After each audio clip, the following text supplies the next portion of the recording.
Hello. Hey, Sarah. How are you today? Hi, I'm great. Very How nice are of things? you to join us here. We're going to let some folks join in, but we'll get started here momentarily. I really appreciate you taking the time to join us today. You have a nice holiday Yeah, thank season? you. Good holiday I season? did. Good. I did. And as you can see, it was so good that I still haven't had time to put away all Hey, my decorations behind me. But, um, we we like to extend the celebrations. it should be Christmas all year. That would be amazing. Although I do get tired It of the really, music after a while. oh, yeah, that's a good point. Uh, That's a good point. Yeah. Well, very nice. I think we're going to jump right into this. So, thank you all so much for joining. Appreciate you taking the time to hop in. We are going to talk about a really fun subject today, customer trust. Woohoo! We welcome your questions. Definitely post them in the Q&A section, and we can pick those up either in real time as we're chatting, or we'll pick them up at the end. So, please put your questions in there. You saw the agenda when you registered, and so we are just going to jump right into this thing. And Sarah, thank you again so much for taking the time. I had the pleasure to meet you at a ball game, I believe, and so that was really Yeah. awesome. And just to toot your horn just a tad bit, you are an attorney, and this is exactly what you do as a professional. And so we're just going to jump right into this. I know this customer trust thing, it's very interesting. So for Hotman Group, people ask me, oh, people are worried about breaches or they have breaches, and that's why they start to take this stuff serious. And I'm like, can I tell you, that's not really the big push. The big push of late is this whole customer trust thing. Are you seeing the same thing, Sarah?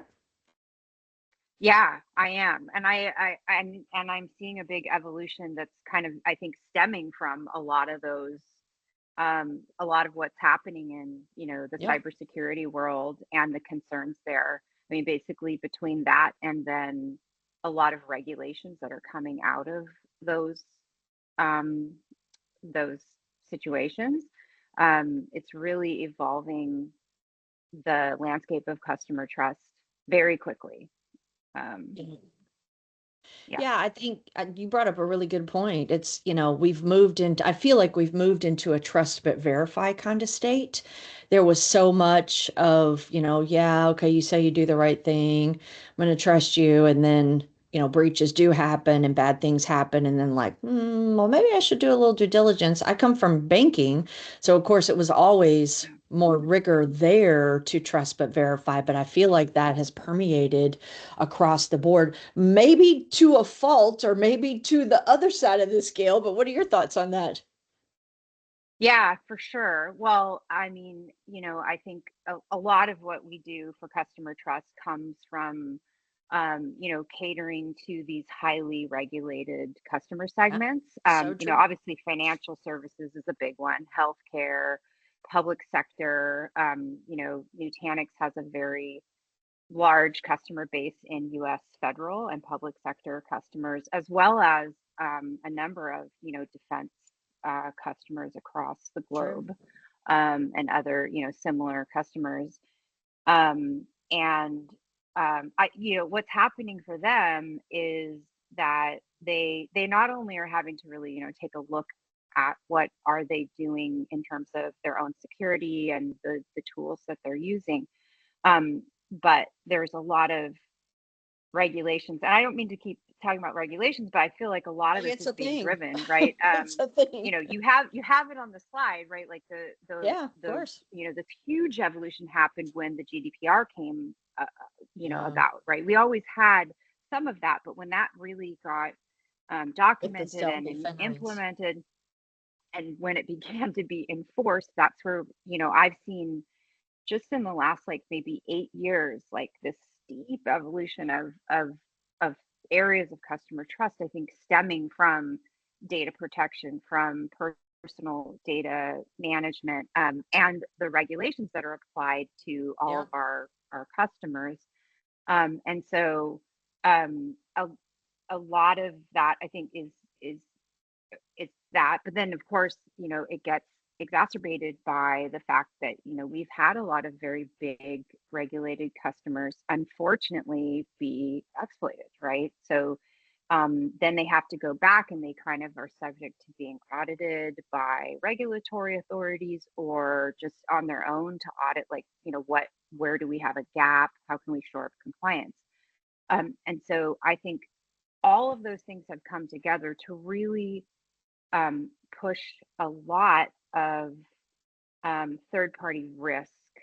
programming out as like really kind of a fundamental piece of what these regulated customers have to be looking at. And we do, and that's, we see this like in these more recent regulations. So the one that, is top of mind for me and a lot of other vendors similar to Nutanix is DORA. Oh yeah, I'm hearing a Um, lot about that. so that's the EU regulation. Yeah. Yeah. And it, it applies to financial services, but that is very broad. If you go read the regulation, it's like Yeah. it's just about anything that relates to these financial services, because it's also like kind of subcontractors to them, a Yep. number of those, and it's very prescribed, which we haven't really seen as much of in the past, and it has these areas in it that are heavily impacting on vendors like us, where they're dictating contract terms. They're saying Yes. you must have terms in your contracts that say the following, and they require, it really is requiring these companies to do a lot with their third party risk and assessing their Absolutely. vendors. Yeah. And you're right. So It that, pushes down. yeah, Oh, sorry. Go ahead. yeah, yeah. Well, so that's, I think that's a really good example of where we're seeing the regulations get even more specific Yeah. about third party. Before it was it was somewhat implied, right? It would say like you have to, it's telling them, use good security practices. I'm paraphrasing greatly here, but use good security practices, and a lot of that, was their security practices came down to like tools and other things that vendors were providing. So it was very implicit in the Yeah. regulations. Whereas now they are dictating, you must do the following as it relates to, vendors who are critical to you that support Yeah. your compliance areas. Yeah. Yeah. So it's exploding, for people like me who that's effectively the program we manage. Um, it's getting it's getting difficult to scale quickly enough to meet the customer demand, for so we're having to get creative a lot about like Exactly. how to cater to the customer, right? Yeah. Yeah, and we have some slides later that talk about that, but you're absolutely right. Yeah, I think you're right. It starts at the top and it just trickles down, and then companies find themselves being asked for things like, well, what's a DORA? I don't know what that means. Why should I do that? And then, Yeah. but it's just getting pushed down through the layers. And then even SOC 2 and the AICPA created that all those years ago in order to be a subservice organization, the other company had to have a SOC 2. So they're kind of like self-propagating in that regards, which means then it just goes down the layers of the supply chain. And then we see a tremendous amount of cloud and shared services across the supply chain. And so there you go. Your infrastructure is no longer just in four walls, but it definitely transcends. I want to move to the next slide, Yeah.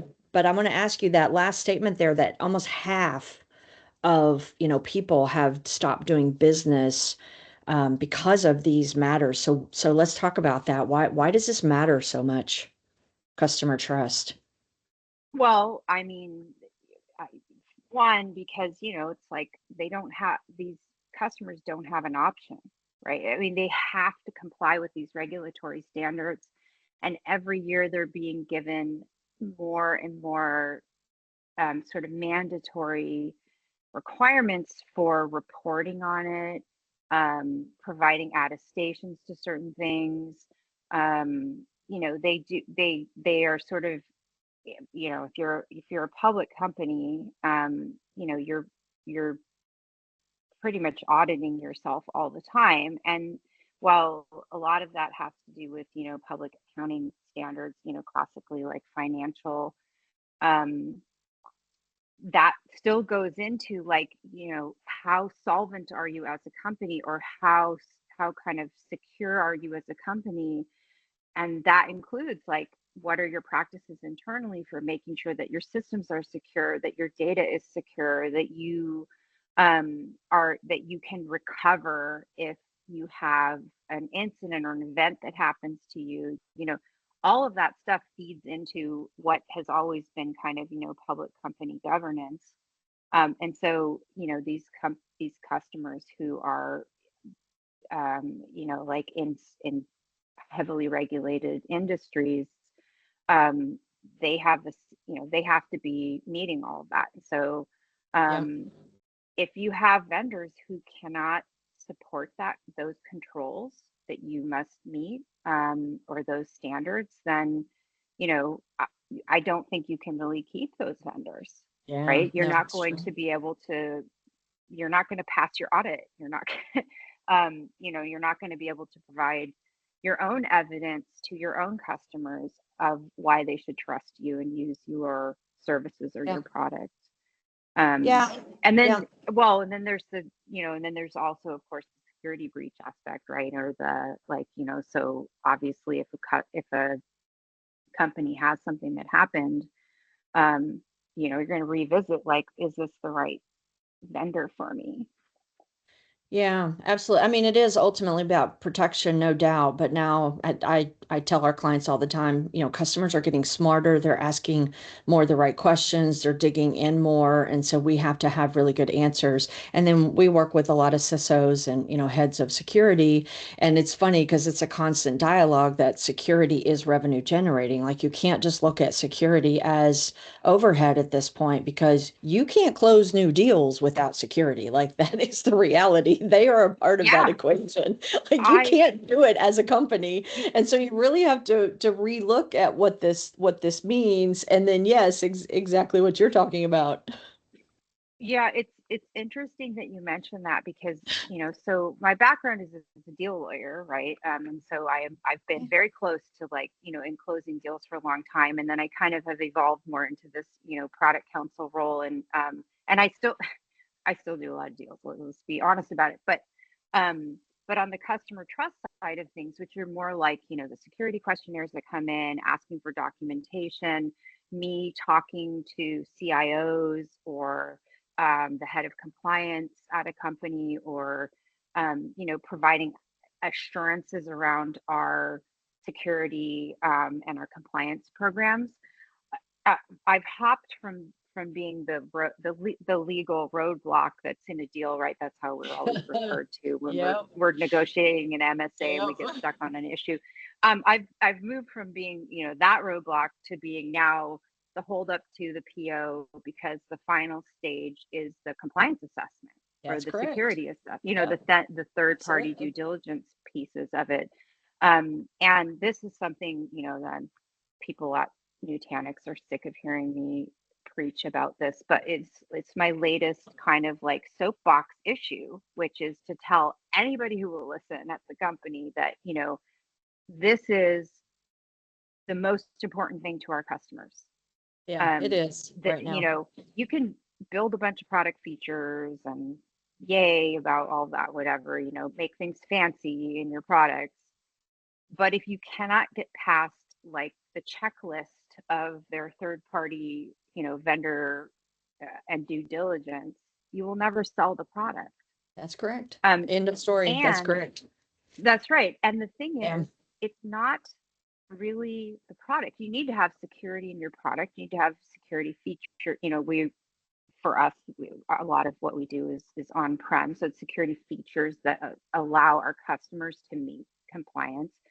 And that's important, obviously. But what they really are looking at is, how are you managing your own security? How do you handle data that comes into you? How do you manage your people so that Yeah. they are using secure techniques and they know how to treat confidential information and they are trained about security awareness, all that stuff. That's what we're being asked about, because that's how they assess for, did you create a secure product for us, right? Oh, And that's so right. um, that whole enterprise risk management within your own Oh, company is yeah, something really critically important. Even it when you're is. selling on-prem software, right? Yeah. Oh, Still it's so thing you true. want to know. Yeah. Oh, it's even creeping into services. It's creeping into every area, not Oh yeah. just SaaS and technology providers, but I mean we have clients in all the different verticals. It's crazy sometimes the people I talk to. I'm like, how is this hitting you? But it is because again, it just has this trickle down effect. So I mean the bottom line here is yes, this is directly tied to revenue. Now I want to switch to this because when you and I first talked, you mentioned something about accessibility and security, and I was very intrigued, and I thought the audience Yeah. might actually enjoy. Like, why is that a passion of you? And I got the impression that you were like, this is being forgotten about, like this is being missed. So talk a little bit about your Yeah. thoughts on this. Okay. Yeah. Yeah. And thank you for inviting me to talk about this. So one thing I want to say for the audience is that this is going to be your new GDPR, or however you want to Interesting. state that. Because this is now, we've always had, there's been accessibility requirements, across global frameworks, but it's here, there. Um, and this is now becoming something that is incredibly important and regulated globally. And we're seeing much larger frameworks that are being rolled out and that will begin to be enforced. What I should start with is just to give everyone a little tiny, like 1 minute of what this is. So Just true. digital accessibility means, like, basically the ability to use digital assets. So, that could be a website, could be like, your software, any of those things. The ability for people with disabilities to use those in the same way that anyone else can. And it's also important to explain that when we talk about accessibility today, this doesn't just mean things that people classically kind of jump to, which is somebody who cannot see something, or somebody who cannot hear something, or possibly somebody who has like some type of mobility, um, kind of limitation.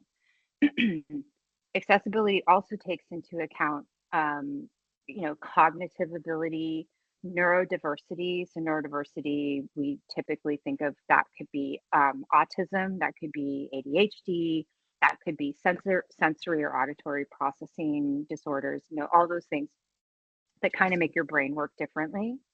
That could be, it could be dyslexia. It could be, there's a whole list of things. But the other thing to keep in mind is that disability too, it does not have to be something that is like permanent, lifelong. You had it from birth. It can be acquired, and putting it into the context of just how I am, and Sherry and I were talking about this yesterday. I have like three different pair of glasses I have to use now because I can't Hear I you. can't see, close up. I need something for my computer, and then I need something yet again for if I want to drive. Um, and I can't do those things without the glasses. And so for me, this is going to be an acquired disability. I don't see, my vision is not going to get better as I get older, right? Um, but it also could be somebody who breaks their leg and then they have a mobility challenge, or let's say they hurt their dominant arm and they can no longer, 10 key type. So there's a whole array of this, but that's important to talk about that because I think, there's a little bit of a misunderstanding here, but this is why disability is so prevalent, right? Every person will be affected by this in some way at some point in their life. And so, um, th- you know, that is why accessibility has become so important, and why there are now regulations to it. And, and there's a bunch of other things that feed into this. Like, there's, if you look at the like global kind of statistics about people who are disabled and their percentage of gainful employment versus those who don't, kind of you wouldn't consider to have a disability, it's very low, right? It's very low in comparison. So there's a number of reasons why, kind of in a societal way, we want to try to Yeah, level the playing field for people I to be totally able see to, that. um, gain employment. And okay, so sorry. So just that was a little, I wanted No, to make sure it's everyone kind of no, it understood. makes it's Um, good. And somebody put in the chat, which I think is exactly what you're saying, is elderly people too, that might have issues using digital yeah, products. Like there's so much yeah, application for this. And I got to tell you, helped a lot of companies with a lot of their programs and security and compliance and risk. And this topic really just doesn't come up. So I was no, intrigued when you brought it up and how that like fits into security and how that fits into this whole customer trust issue. yeah. Well, so for any of us who sell to or work with U.S. federal customers, which I would guess a number of people you Yeah. work with do, we've all kind of had to have awareness for many years now of what we call Section 508. So that's the accessibility compliance, basically under the ADA, that was a requirement for working with U.S. federal customers, was that you had to meet these requirements. So a lot of us kind of knew that a little bit, but now it's expanded globally, and we do have a very big, kind of inflection point that's about to happen in June of this year, in the EU.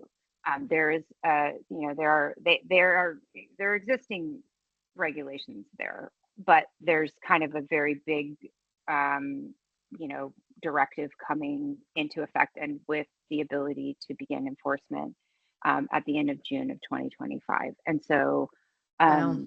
a lot of companies are really scrambling to kind of get Correct. their product accessibility, digital accessibility in hand, which is why this is. So I'm seeing this now in most of the contracts that are coming in, um, from our big, from the big enterprise customers. They have Yeah. reps in there requiring it.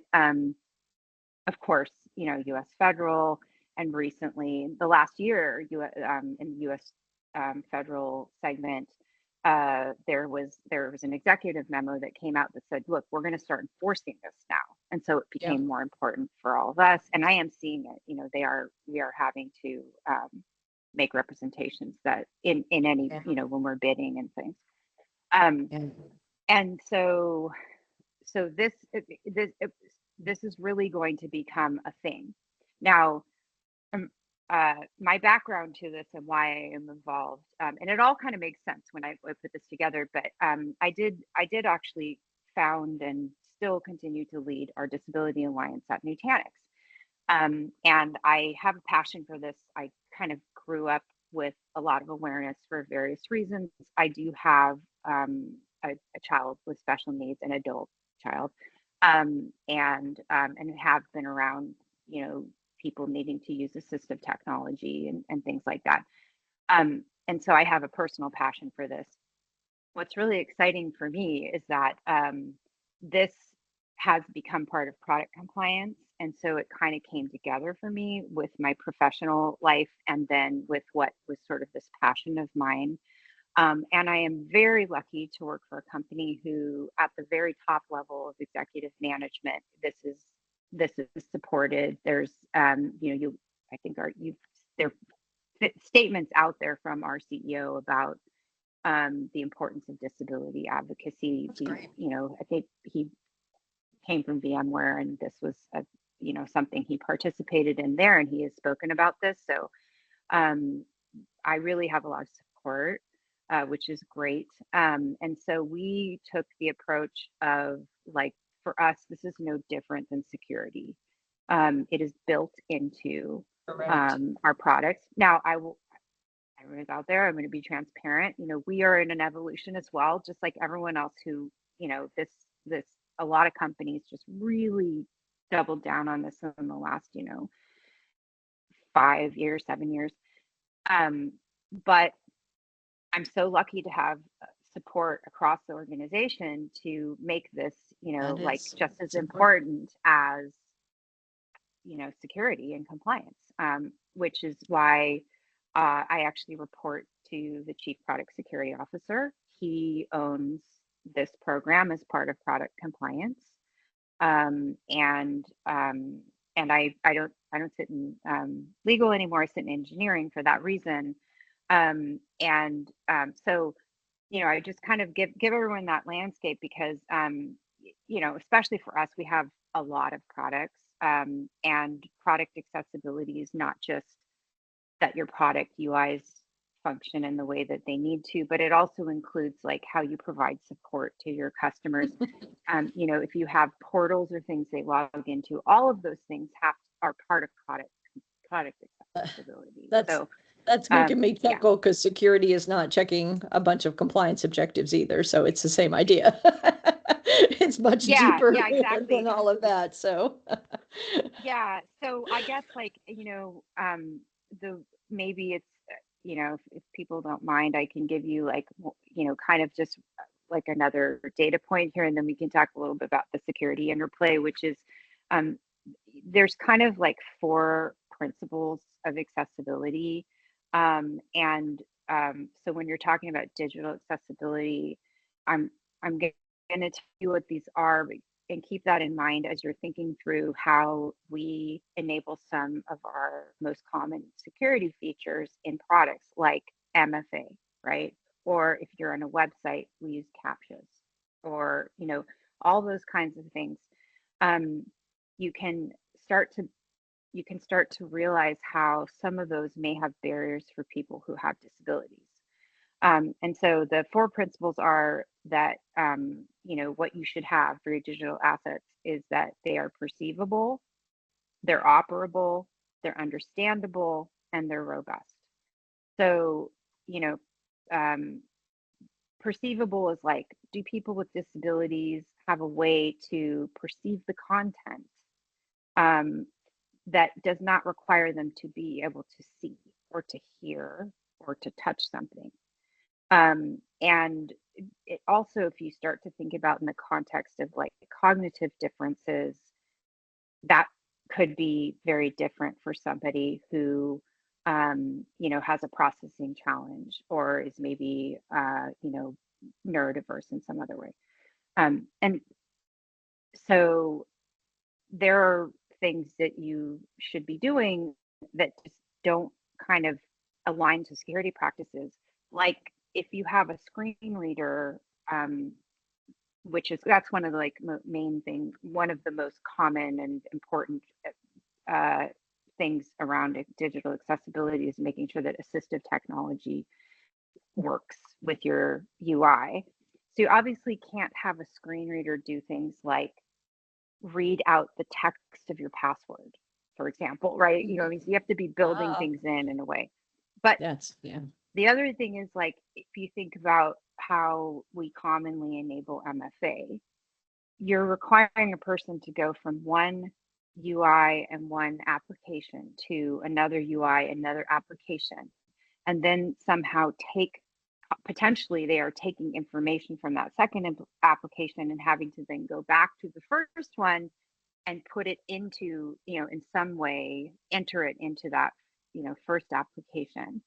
So not only is that a challenge, like, so for example, if you can't see, you're navigating all these different things through the use of like a screen reader or some other technology like that to try to get to this and to bring it back and to enter it and then to press the button and to make sure Yeah. go. And then a lot of times you put the password in, and then there's a third requirement to go and look at, like, use an authentication system. So you go to another application and you have to get this.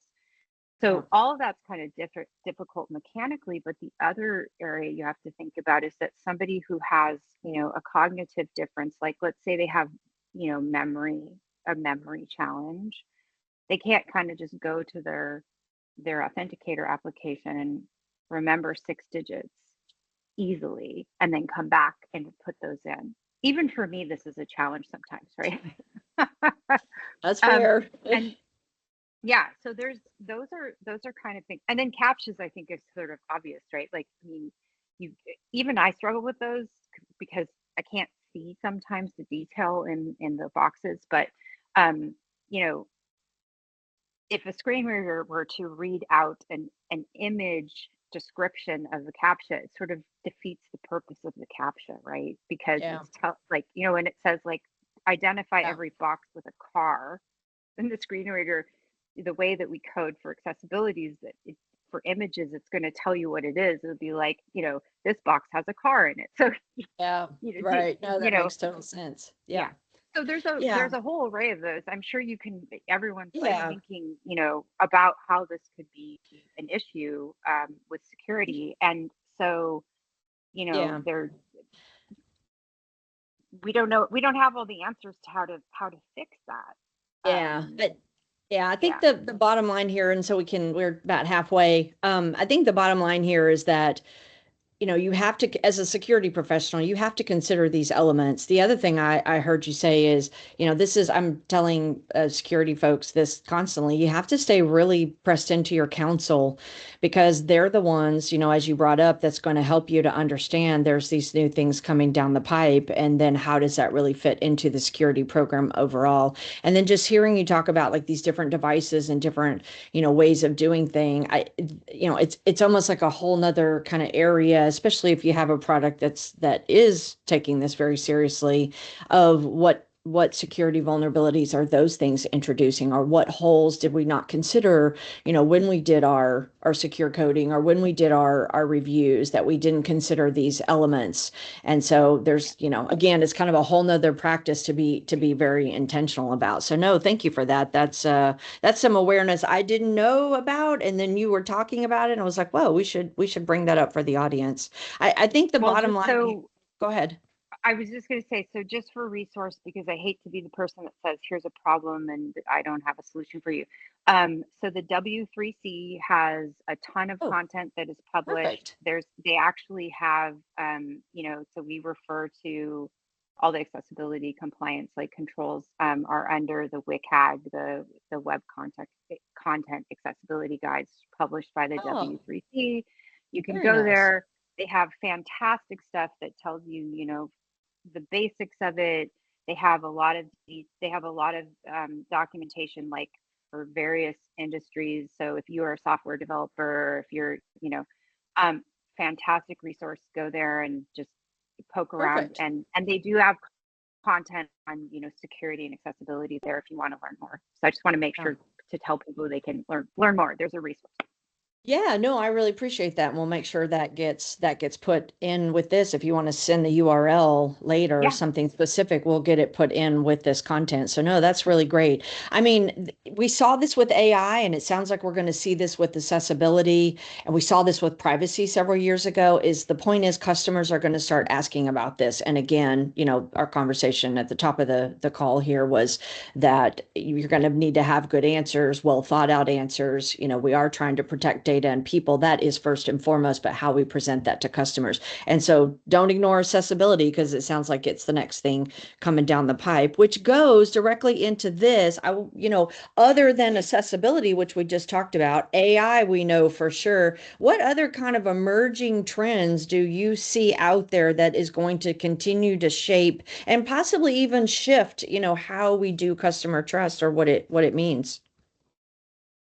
Yeah, well, I'm glad you brought up AI because that is a big one, and It's a I thing. think everyone understands what's being asked, but I do want to touch on that a little bit only in that I wanted to kind of say that, the thing that I'm seeing kind of sort of daily, weekly, is that our customers don't quite have mature programs in understanding Ooh, AI. you just went right Yeah. for it. That Yeah. is so Well, I true. mean, this is not meant as a criticism because, of course, It's like true though. Yes, they even should the answer out of vendors, their programs. Yes. yeah, we're still grappling with like, what we should be doing in our own enterprise to create standards, safety Yep. standards and standards, right? And so I only bring this up to say that, I think that there's a lot of education that needs to kind of happen. So as you're working with Much your so. own customer, if you're in the compliance Yeah. space or one of the things I think that they really need help with is deciding, kind of what does this look like for me in terms of compliance with my own vendors. So that's the customer trust piece, because what I am seeing is there's like this, they don't the customer doesn't know what to do. So there's just this, they've gone way too far, which is, we'll Oh, get these reps and agreements that say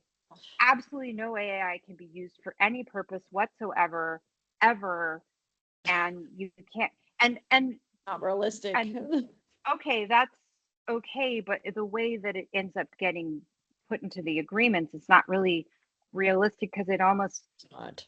suggests that like the vendor can't even use their own internal tools that may be helpful to them. It doesn't mean we're providing, it doesn't mean we're putting AI into the product and not telling them. It Yeah. just means like, but they've gone so far overboard that they're like, you may not use it at all. I think because, people are thinking AI is this like giant 10-headed demon monster, whatever. We've all seen the Um, Terminator movie. yeah, so I think that's just something to keep in mind. That's one area where it's kind of top of Yeah. mind, because I'm struggling with how do I meet the customer, which is part education and part, because we obviously can't agree to that much of a limitation when we were doing contract terms. So that's one. Yeah. um Gosh, You, the other one you, that oh. is oh, sorry, go ahead, we can still Yeah, talk I about was AI. just Yeah, no, I was just gonna say, the point is, and you're highlighting it as well, is nobody really fully knows, with these emerging trends, like nobody really fully knows exactly what the right answer is because we don't know. And so it's a case of building solid programs, having good answers, being very intentional about it. But yeah, something like AI, maybe in the first 5 minutes of it, you could take that approach of, oh, don't use it for anything, but that's just not realistic Yeah, anymore. yeah, Like it's yeah, not, that's not what it is. So this is where risk assessments come in. What are appropriate boundaries? What are appropriate controls? Being able to really articulate that to the customers so that they feel confident that yes, we know what we're doing and we're doing this responsibly, as being good stewards of the business and being able to get them to that comfort. But you're right. There's so much like knee jerk going on. Oh, yeah. this is great. Let's all jump into it. Oh no, this is awful. Let's not touch it. And all of this knee jerk back and forth. And you're right. One customer contract will be on one side, the other will be on the other side, and every flavor in between. And it's rough. It's rough to keep up with all of that, to be quite honest. Yeah, and I mean, I know we think AI has been around now for a while, but it is still baby stages in terms of the Yeah, regulations and how those are going to actually very be much so. enforced. And, so I think, it's from the customer trust side of things, there's a lot still to be learned and to watch. And that's kind of, but I do think like fundamentally the most important thing is for you as a vendor to really put together your own enterprise kind of standard for AI and know what that is, and make sure Yeah. that your personnel and that your company have people are trained and have awareness of that policy, because that's sort of the first step to being able to Yeah. make sure that what you can agree to with customers is aligned and scaled across your company. So Yep. No, I totally yeah, agree. All comes back to policy, which every security and tech person hates, but it's so important.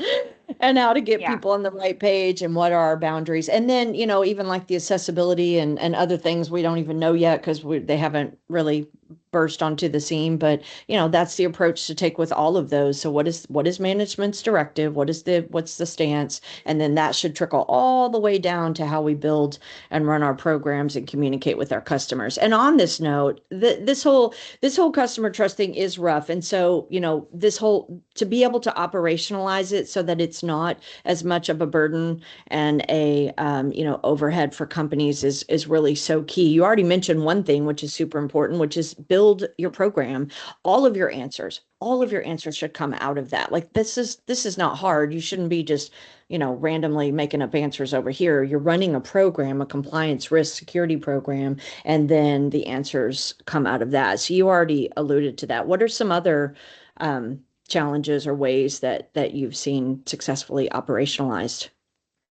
well, I'll tell you, I think one of the biggest improvements for me that we finally invested in, because it's an investment, was getting a really good compliance monitoring tool in place. Right. And there's a Love it. number of these in the There industry. are. But you know, preventing the fire drill is what has, I think, Ooh, had that's the biggest good. impact. And so, we have, That's good.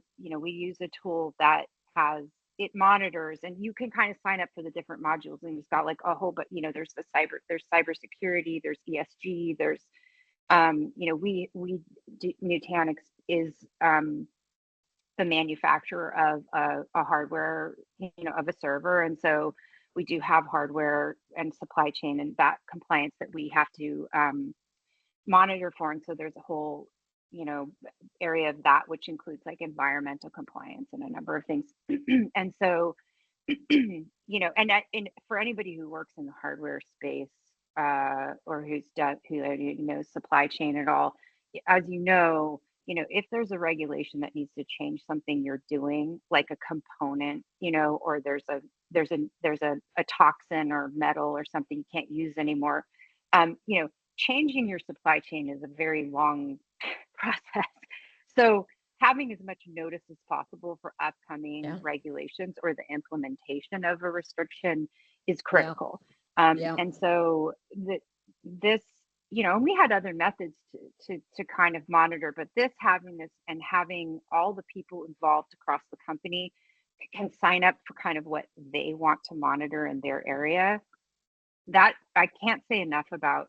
I mean, literally, we implemented this tool, and within the first 3 months, we caught two kind of major things that would have taken us by surprise. And so we were able to, show the ROI like almost immediately. So that's a critical one. And however you manage this, I mean, I also monitor for things through. I have a bunch of newsletters I get from outside counsel Yep. because, Yep. and by the way, this the other this is I mean, under a few of the ISO frameworks for sure. Like the auditors want you to show that you have this anyway. So just Oh yeah, maybe monitoring. Oh get yeah, that easy monitoring button internal, for, external, that's huge. Yes. yeah, 'cause that's a control. They want you to have a spreadsheet or Absolutely. some dumb thing like that.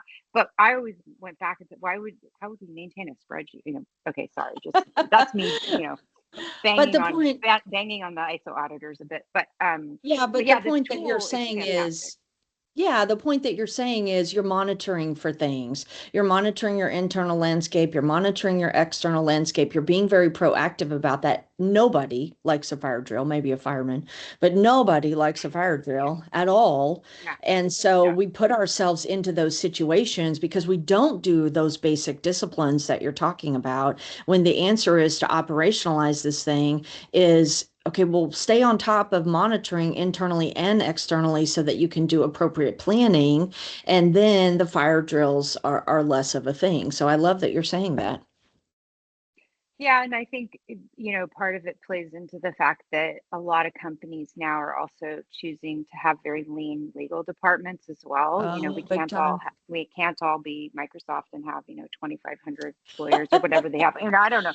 But but you have to remove some reliance on your legal team's ability to monitor as well, because we usually are, we're kind of doing a lot of stuff, and so that isn't always going to be the right, Yeah. the right place to rely on having this, kind of be flagged for you, especially with, with regulatory requirements. So, yeah, I can't say enough about the monitoring tool, but also like memberships and industry Yeah.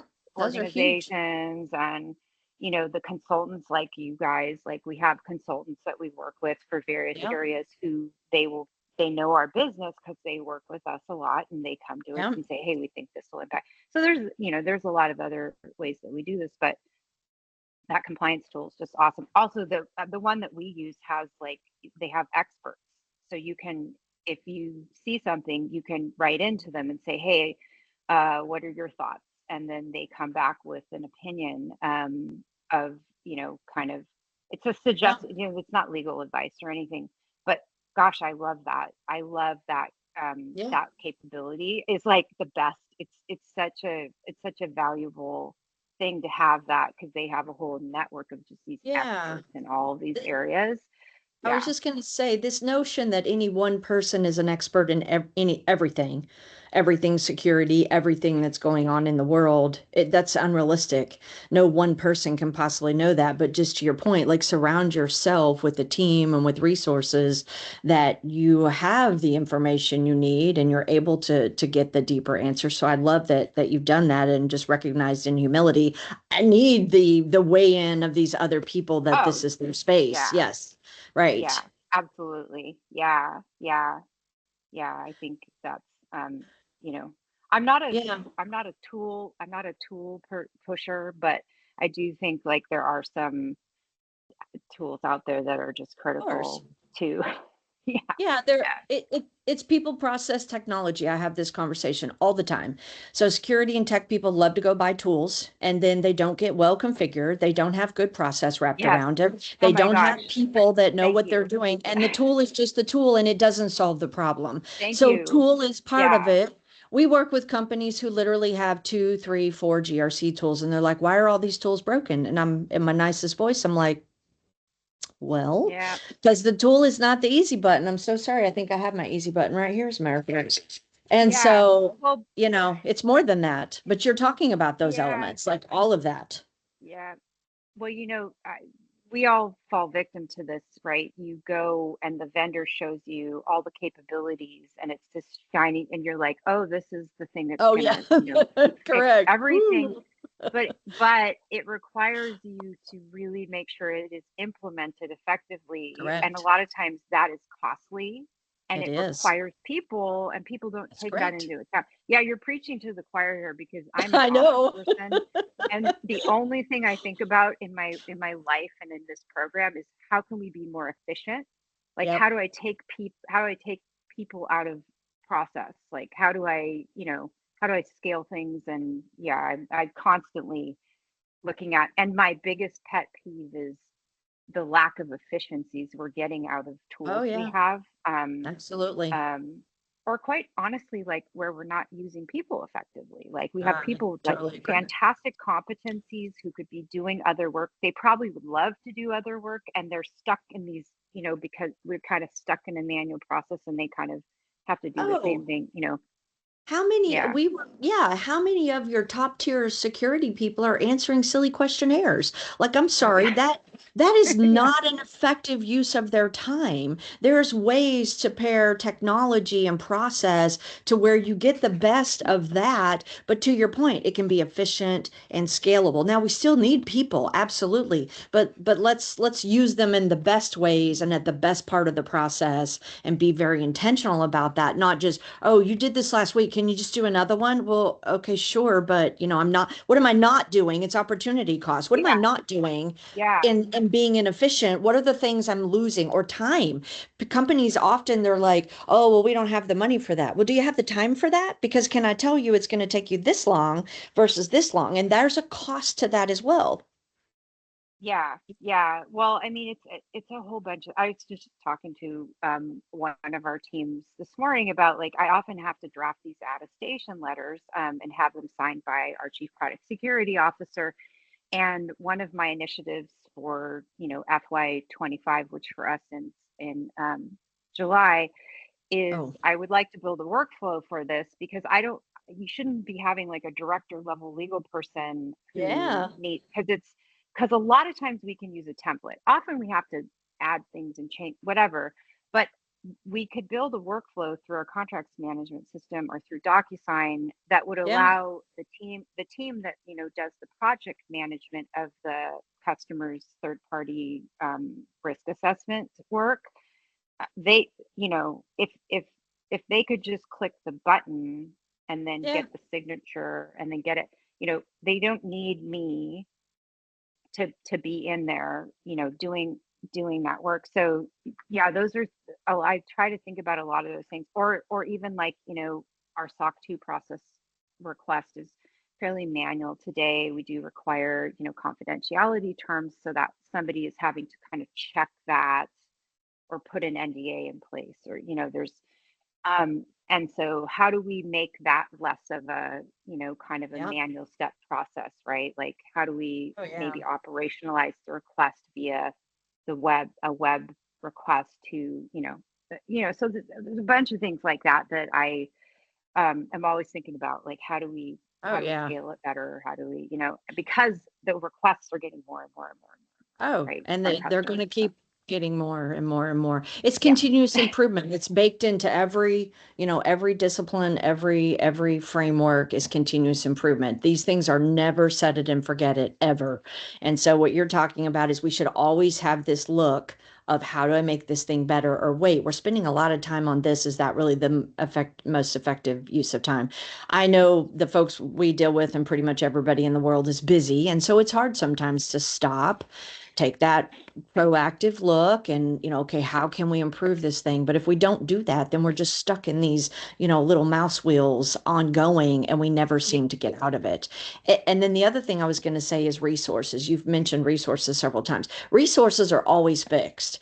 Whether I think I have enough or I don't, they are fixed. Time is fixed, money is fixed, people are fixed. Like it's all fixed. And so yeah, whether you have plenty or you don't have plenty, and most function with not having plenty, it's fixed. So we should always take this approach of my resources are fixed. So how do I best use them? And that again is that continuous improvement mindset. So I love that you're saying that. yeah, yeah. I was just going to say one other thing along these lines. Sure. Again, a pet peeve of mine is when I have to look at a new vendor and where I'm looking at tools and they don't put their compliance stuff online for me.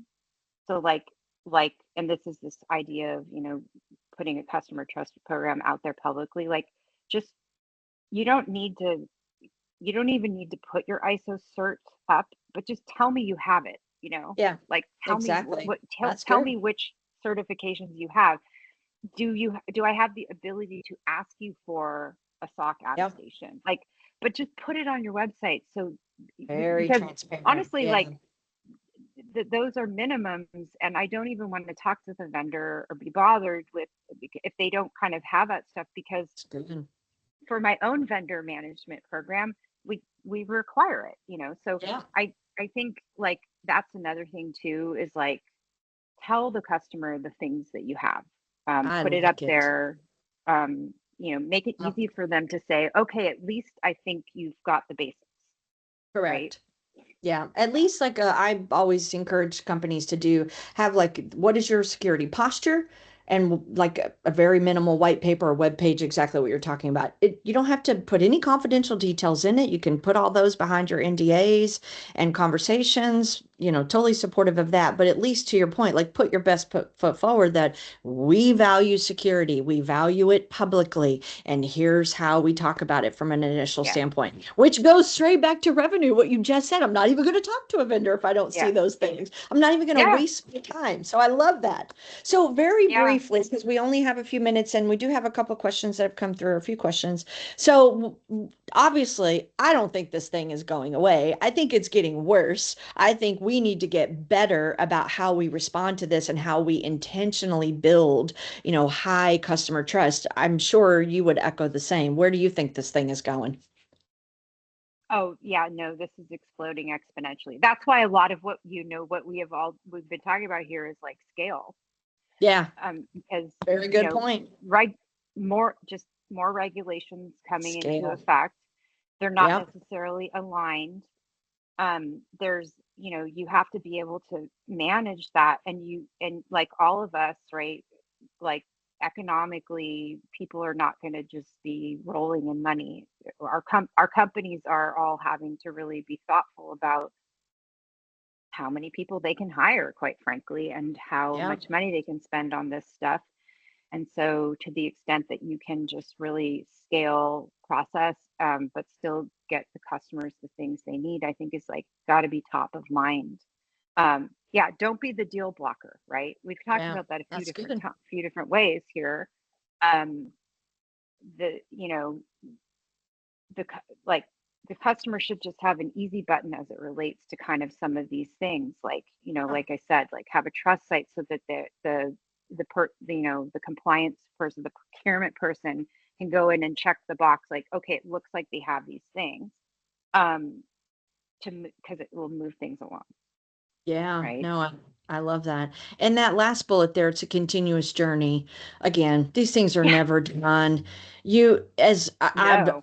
Sarah, I'm sure you're the same as me. I have all of these grand ideas, and then it's like I can do one or two because it's just, again, time is fixed and resources are fixed. But keep pushing for it. Like, have a parking lot of items. Don't forget about them, log them, capture them, and then any sort of frequency, recognize it, any sort of incremental improvement you can do it because it is certainly not a destination. It is a journey. I sometimes talk with companies and they like, oh, I got whatever certification, and they're like, woohoo, we're done. I'm like, Well, no, and you just started. I mean, so the other thing is maybe you can't hire people because those are expensive, but you can hire consultants, right? Like your company can come in and try to help kind of get an efficiency built.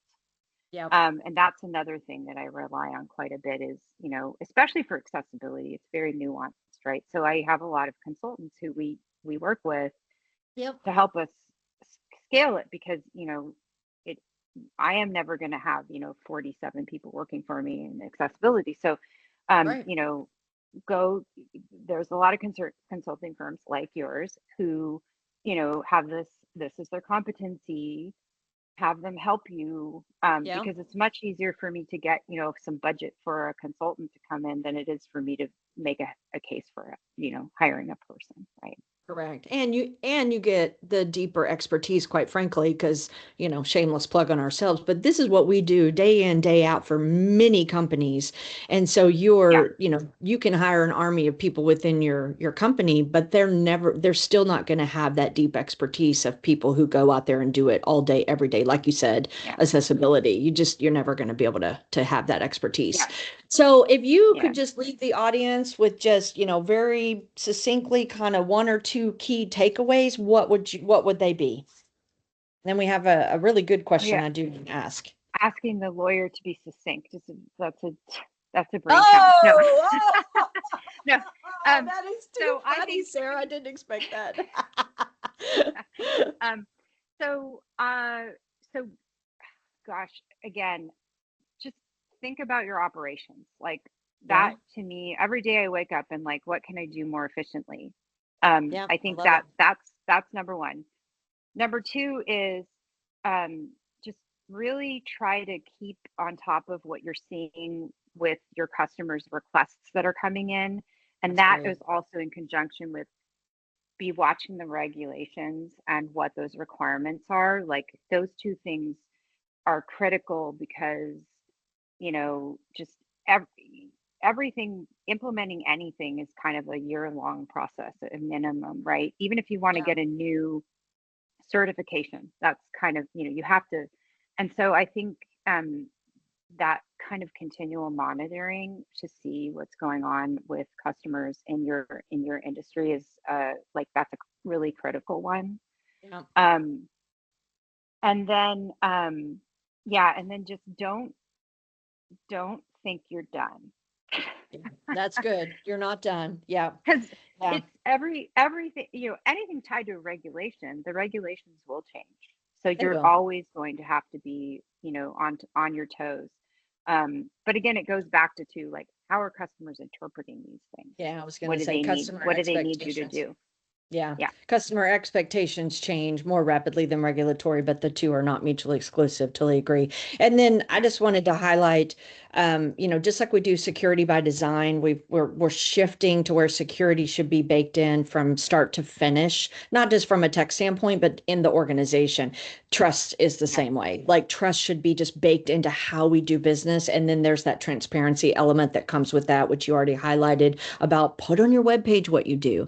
Okay, we only have 1 minute for a question, but I think it's a really interesting question if you can answer in 1 minute. How do you see the relationship between customer trust and emerging regulatory frameworks evolving, particularly with respect to data privacy and accessibility? So the relationship between customer trust emerging and regulatory frameworks, like how do you see those flowing So together? I think customer trust is dictated by regulatory changes and those requirements.